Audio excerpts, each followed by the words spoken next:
As you all saw, the White House rolled out the President's School Safety Plan this morning.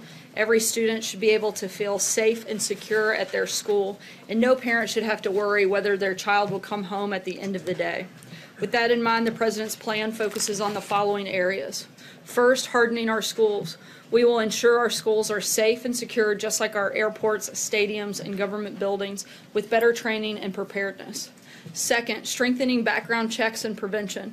President Trump is supporting legislation and reforms to strengthen the background check system and law enforcement operations. Third, reforming mental health programs. The President is proposing an expansion and reform of mental health programs, including those that help identify and treat individuals who may be a threat to themselves or others. And finally, continuing this important conversation, in addition to these immediate actions, the President is reviewing additional policy and funding proposals for school violence prevention. These focus areas were identified after numerous meetings with students, teachers, lawmakers, and local officials, and the President will continue to lead the way on keeping our children safe. Looking ahead to next week, President Trump will welcome Crown Prince Mohammed bin Salman of Saudi Arabia to the White House on March 20th. The President looks forward to discussing ways to strengthen ties between the United States and Saudi Arabia and to advance our common security and economic priorities. I'd also like to announce that the President will travel to Peru and Colombia next month. This will mark the President's first trip to Latin America. He will attend the Summit of the Americas in Lima, Peru, and will participate in a series of bilateral, multilateral, and cultural engagements. This travel highlights the President's resolve to deepen our historical ties with our partners in the region and our joint commitment to improve security and prosperity for the people of the Americas. The President is looking forward to meeting with partners and allies who share our values and believe, as we do, that the promise of a safe and prosperous future rests in strong democracies, fair and reciprocal trade, and secure borders. And with that, I'll take your questions. Steve. The President said Saturday night, he was talking about North Korea, he said if the meeting with Kim takes place, is there a chance that this meeting won't take place? Look, we fully expect that it will. The offer was made and we've accepted. North Korea made several promises, and we hope that they stick to those promises, and if so, the meeting will go on as planned. And what preparations are being made so far for this meeting? We're continuing to prepare on a number of levels. Most of that is an inter-administration and interagency process, and I'm not going to get ahead of any of the details of the where, the when, or any of that here today. Jonathan? Sir, a couple weeks ago, the President said that he wanted to raise the age on purchasing assault weapons. He talked about supporting universal background checks, about taking guns away from those identified as a threat even without due process.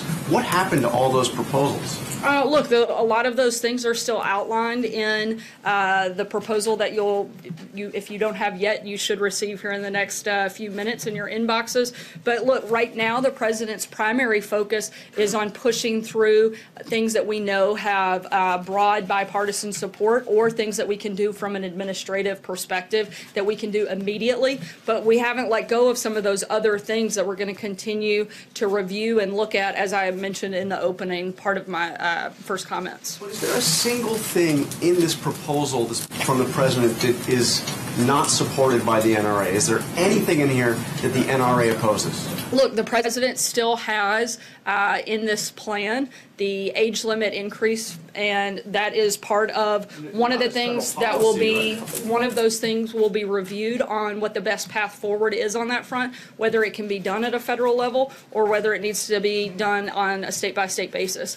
But the President, as you know, doesn't have the ability to just create federal law, and he would need a number of other individuals to come together to help make that happen. So what he is pushing forward are things that can immediately be accomplished either through the administration or that have broad-based bipartisan support in Congress, but that doesn't mean that he has wiped away some of those other things that we're still looking at how best we can move forward on. And why did he name this DeVos Commission less than 24 hours after ridiculing the idea of blue ribbon commissions? He said all they do is talk and talk and talk, and 2 hours later they write a report. And there, on this issue, commission's okay? Why? Look, the president doesn't just have one piece of this plan. There are a number of things that he is pushing forward that are very tangible, both through support of specific pieces of legislation that we expect to move forward, as well as administrative action like getting rid of the bump stocks that the president has been very vocal about and is going to continue to push for. Phil? Yeah, Sarah, picking up where John left off regarding the National Rifle Association, at that February 28th meeting with lawmakers, President Trump sort of made an example of Republican senators who were afraid of crossing the NRA, and he said, quote, "Some of you are petrified of the NRA, you can't be petrified." But based on the plan last night, it seems like President Trump was the one petrified of the NRA because he backed away from some of the ideas that he had brought into the discussion, and I'm asking why he chickened out, why he didn't go forward with what he had proposed earlier. Look, he hasn't backed away from these things at all. As I just said, they're still outlined in the plan, but he can't make them happen with a broad stroke of the pen. You have to have some congressional component to do some of these things, and without that support, it's not as possible. However, we are focused on things that we can do immediately. Let's not forget that the Obama administration had the White House and all of Congress for 2 years and never did anything. This president is actually supporting specific pieces of legislation and still laying out other priorities that he would like to see talked about and implemented, whether we have to do that on a state level. He could have put out a proposal for legislation. He could have advocated for universal background checks. He could have called for raising the ages in the states. Instead, he's tabled that. He hasn't actually. Commission. It's actually listed still in his policy proposal that you'll see. Federal policy? Just to clarify for federal policy? It's reviewing the best path forward for how to do that. So that door isn't closed on that front. See? Is there something to comment on news out of Great Britain today? Theresa May saying that the British government believes that Russia was behind the attempted murder, poisoning of former Russian spy with a nerve agent that is a Russian manufacturer. Is that the assessment of the United States government? Number one, does the United States government plan on designating Russia as like it did North Korea with earlier this year regarding the murder of Kim Jong-un's half-brother of Russia using chemical weapons, and three, will be any repercussions for Russia from the United States in coordination with its British allies? Look, we've been monitoring the incident closely, take it very seriously. The use of a highly lethal nerve agent against UK citizens on UK soil is an outrage. The attack was reckless, indiscriminate, and irresponsible. We offer the fullest condemnation, and we extend our sympathy to the victims and their families and our support to the UK government. We stand by our closest ally in the special relationship that we have. So you're not saying that Russia was behind that? Right now, we are standing with our UK ally. I think they're still working through even some of the details of that, and we're going to continue to work with the UK, and we certainly stand with them throughout this process. Theresa May said it was either Russia using it themselves, or that it had given its chemical weapons to a third party to murder a British citizen.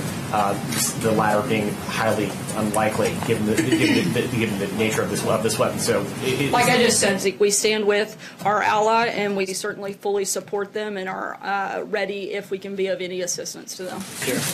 What was the president's reaction yesterday to Education Secretary Betsy DeVos going on 60 Minutes, saying that she admitted she has not intentionally visited underperforming schools, then went on another network this morning and said that everything was on the table when it came to school safety as well as guns? Clearly, it's not. Everything's not on the table. Well, the president's laid out what his positions are, both on the school safety front and what he thinks the best path forward specific to immediate actions that we can take, and also things that need further review on determining the best path forward. That's the focus of the president, not one or two interviews, but on actual policy that can help protect the safety and security of school kids across this country. I'm not sure if he saw the whole thing or not. Kevin? Thanks, Sarah. I have a question about Congress and possibly blocking or delaying tariff implementation. How concerned is the White House about that? And a follow-up on China, if I may. Sure. Our position on this front hasn't changed. The president's been clear for quite some time what his position is and what his authority is under the 232 statute, and we're moving forward. China, if I might, I know the president sort of made a tongue-in-cheek comment about President Xi having the ability to rule for quite some time, perhaps indefinitely. Is there an administration position on something like that? Is that healthy for the relationship between our countries? That would be a determination for China to make, not something for the United States to weigh in. But is it healthy from the administration's perspective in terms of our relationship bilaterally to have, say, a leader in a country that's going to be there potentially indefinitely? I wouldn't weigh in specifically on that. I can say that the president and President Xi have a good relationship, and a lot of the willingness of China to step up and participate at a far higher level than they have in the past to put maximum pressure on North Korea has certainly been successful, and has been in large part due to that relationship. But as the president has also said, he wants to make sure that they don't take advantage of us when it comes to trade, and we're going to continue to push for what's best for America. A couple on the guns issue. On the age restrictions, the president has said a couple of times he's criticized his predecessors, saying they haven't shown leadership on this issue. So I wonder now how you can make the political expediency argument for his school safety policy, and that he's explicitly backing only things he thinks can pass and not things that may need some additional leadership. That's actually not what I said. We're specifically driving forward on some of those things that we know can immediately happen, and we're determining what the best path forward is on some of those other things that don't have that same broad base of support. You can't just decide that you want laws to pass and it happens, but you can look at the best process forward to actually implement that type of policy. He's certainly the leader of the party. He's the Which is president why of the he's United laid those States. things out in his proposal. Policy forward if he so choose, if he chose to. And which is why he laid that out in the policy that he's put forth that he rolled out this morning. On the commission, is Commissioner DeVos going to continue to be the face of the school safety policy and this commission after last night's intervention? Look, I think that the president is going to be the lead on school safety when it comes to this administration. He certainly has been since this process has begun, and he's going to continue to lead on it as we move forward. Sarah? Thanks a lot, Sarah. I have two questions, one on guns and the other on the president's trip to California tomorrow. On guns, the president here in the White House met with 6 students from Parkland, Florida, and said specifically that he would go strong on the age limits. And this proposal doesn't have the president stepping forward and demanding action from Congress on those age limits.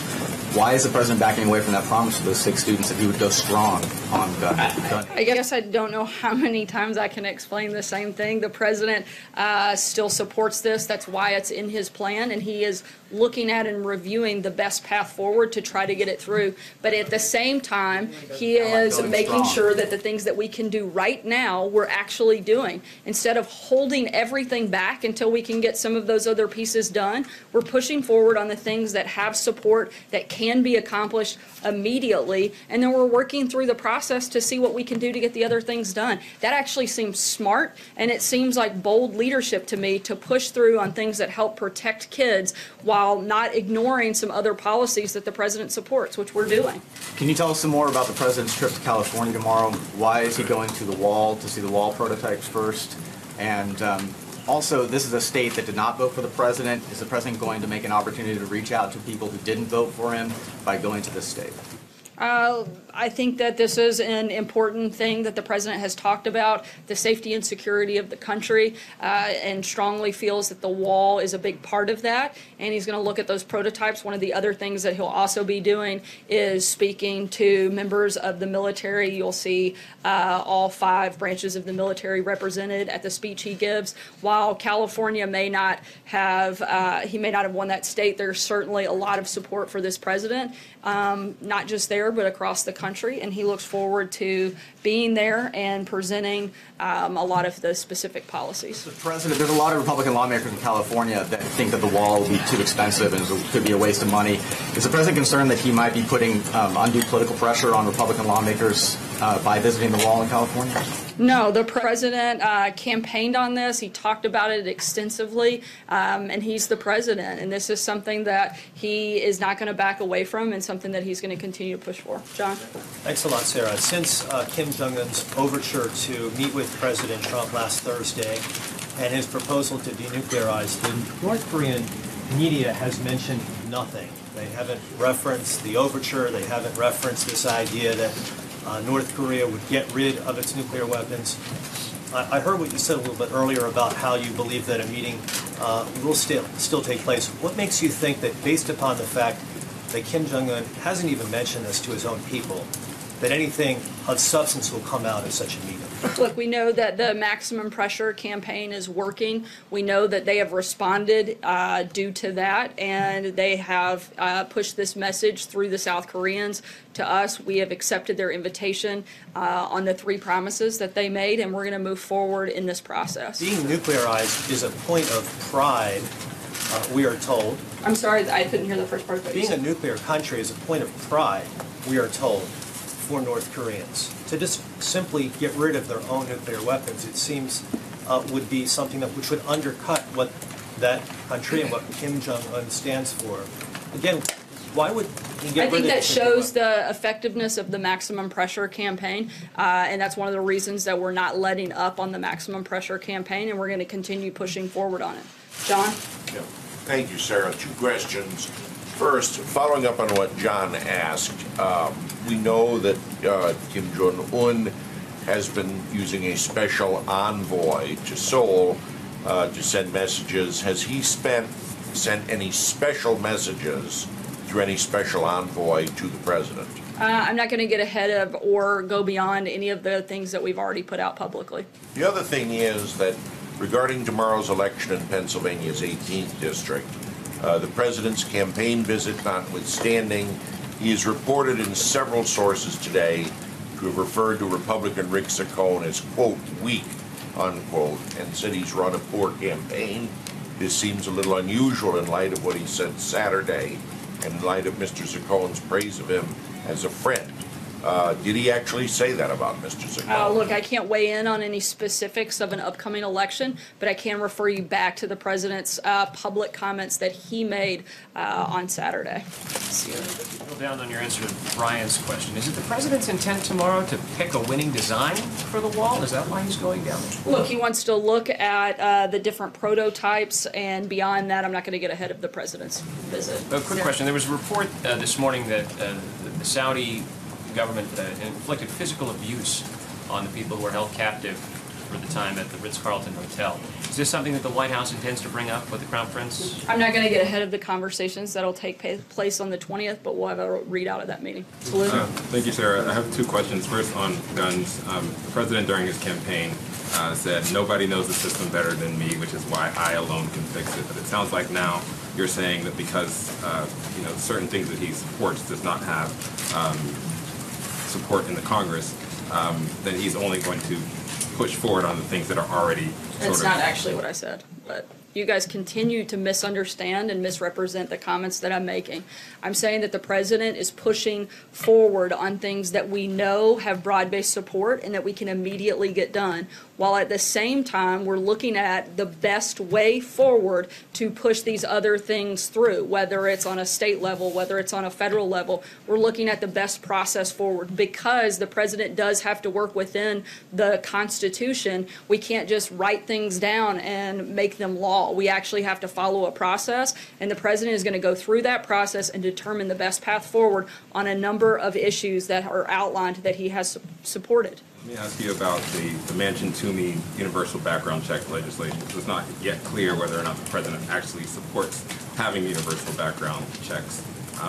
Obviously, in this proposal, he supports the Fix Nix bill, but can you tell us whether or not he does support the idea of background checks for online purchases and private sales? The president supports fixing some of the problems within the background check system that we have outlined in some of the legislation that we already support, and we're considering other options beyond that. Take one last question, Maura. Sarah, thank you. The president tweeted, he said, not much political support, to put it mildly, for raising the age. I mean, I've looked at every single poll, and the support for raising age is like 78%, 82%. Rasmussen was the lowest with 67%. So what is he talking about? He's talking about Congress, who actually has the ability to make law, not online polls. He has determined that there is no support in Congress for this? Not broad-based support that could push this legislation through at this time. That doesn't mean, once again, that we are ignoring the concept or not looking at how we can build a coalition of support for it, but we're still determining what the best path forward is on how we could implement something like that, as well as a number of other issues on this. Does he remain Thank you so much, guys. Does he remain committed to it, Sarah? Does he remain committed to that? Just clean that up.